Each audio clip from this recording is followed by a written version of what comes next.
I'm joined now by current ELMS champion Andrea Pizzitola.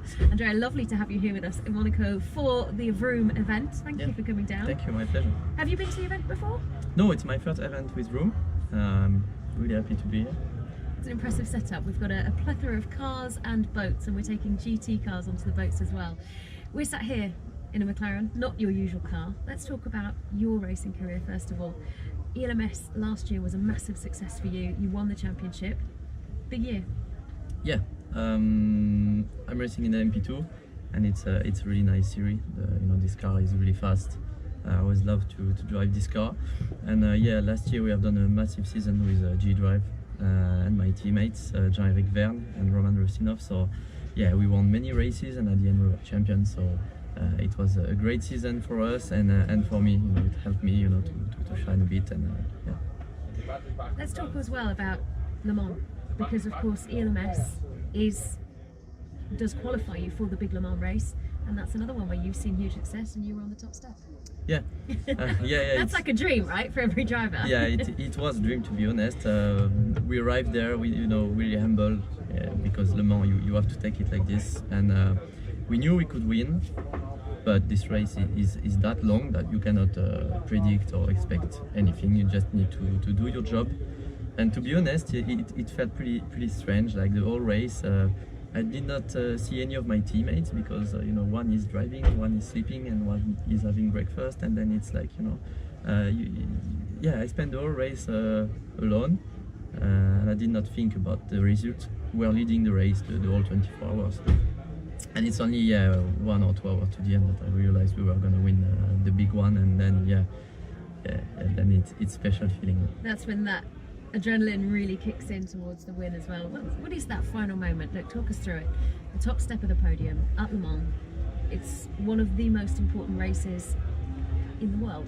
Yeah, to be honest, when I started to race in LMP2, I realized the level, the drivers and the teams was that huge that I was like, maybe one day could be champion, and then maybe one day could win Le Mans, but it was something really crazy in my mind to expect, and when it finally happened, it happened so quick, because the race was long, but the end was quick for me. And yeah, you realize you win the race and you end up on this podium with thousands of people in front of you in 5 minutes. And yeah, I was telling myself, enjoy this moment. It's maybe the only time in your life you're gonna live this. So yeah, I have enjoyed every single second on this podium, and it was just a magic moment. And for you now, of course, this year's been a little bit more challenging, hasn't it?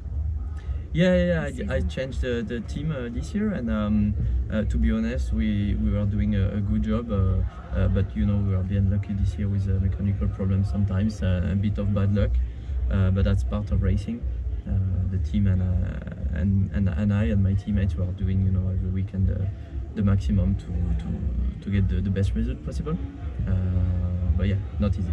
Not easy. And of course, a lot of people will look towards you as a professional racing driver and assume that everything is set in stone for you, assume that the path is carved and it's always going to be easy running, but it's not, is it? There's constant pressure behind you. Yeah, exactly, because even if 1 year you win championship, you win Le Mans, you prove that you are fast, it looks like every year you need to prove again that you're a pro, or you're fast, or able to win. So yeah, it's a constant pressure, and you do your best, try to set up the car for the best, and this year every time I was going in quali, I was expecting to do a good job, and yeah, it's a mix of frustration sometimes, and yeah, sometimes you got the result and you're really happy, but it's not easy to manage every year. And a lot of your friends started racing when they were 5-6 years old. You started on a very different route as well, didn't you? Yeah, I started, the first time in my life I got a steering wheel in my hand, I was 16 years old, so it was a bit difficult at the beginning to recover this delay compared to my teammates, especially in Formula Renault. My teammates were two guys that are now in Formula One, so they were well prepared at this time, and yeah. But on another hand, it really helped me, and it pushed me, way harder than maybe if I had two other teammates. So yeah, I've never dreamed about Formula One or anything else because I've started that old. That for me it was not possible to reach it. But I gave the maximum anyway. And yeah, I'm just the idea, to be a professional racing driver and be able to live about the passion. It was a dream. So I can say I realized one of my dreams. Yeah.